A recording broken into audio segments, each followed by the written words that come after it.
Welcome to the FortifyData Third-Party Risk Management Vendor Ad Overview. In this video, we will go over the wizard used to add third parties to the platform. First, make sure you're in the appropriate module. You should be in the third-party risk module, and if you're not, you can reach it by going to the waffle menu and selecting third-party risk.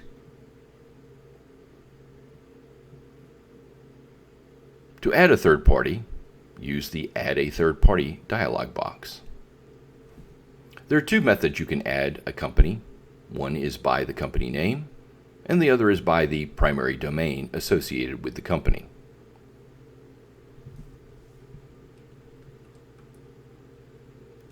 In our case, we will add the fictional company Joe's Coffee Shop,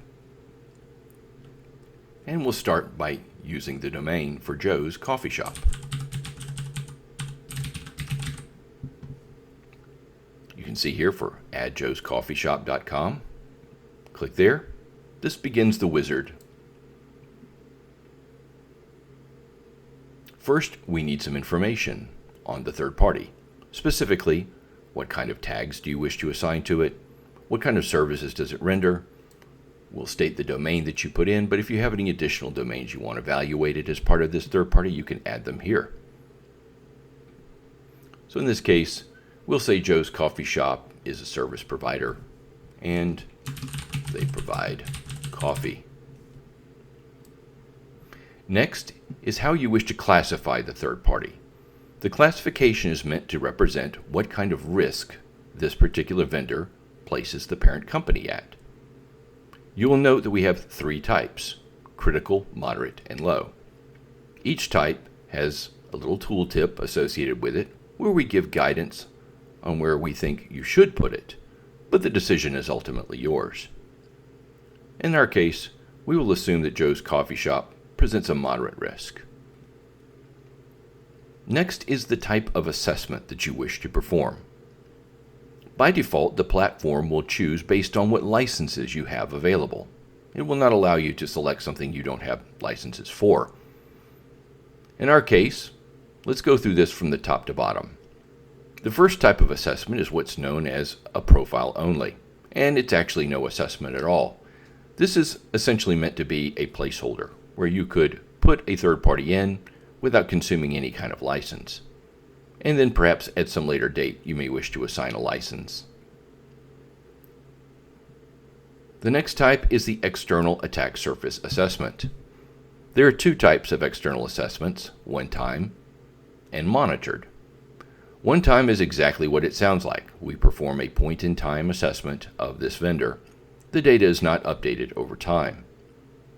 This is very useful for doing due diligence, for a potential new vendor, or for vendors that are less critical and you don't need to continuously monitor. However, for your more critical vendors, you will typically want to choose monitored. FortifyData will continually update the data on this third party using this type of license. In addition to the external attack surface assessment, you can also add a questionnaire. FortifyData comes with a large variety of standardized questionnaires. There are also premium questionnaires that are available that are licensed, and you have an unlimited number of custom questionnaires that you can create. Note you do not have to assign a questionnaire when onboarding a new vendor at that time. You can add it later, you can modify it, or you could choose not to perform an assessment at all and just issue a questionnaire. It's up to you. Also note we have the ability to do an in-scope assessment request to the vendor. This will prompt the vendor to select their assets that are directly related to the parent company, thus narrowing the scope of the assessment to just what is relevant. If the vendor chooses not to do this, our clients can do their own. Next is the Risk Tolerance tab. This is where you set the lowest score threshold that you will allow for this third party without generating an alert. You can choose predefined categories, or type in specific numbers, or use the slider. Last is the Authorization tab.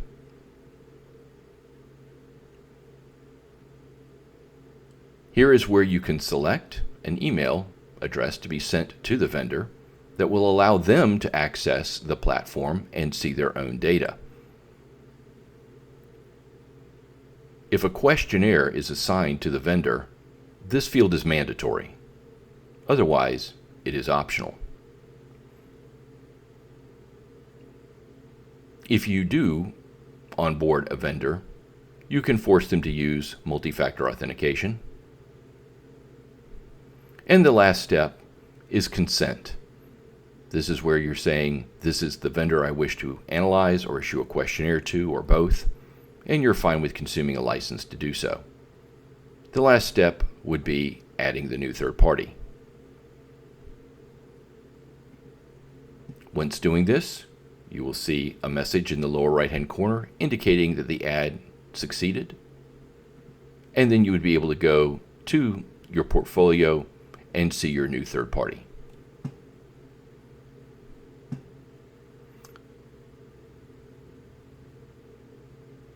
This concludes our video on vendor onboarding. Thank you for your time.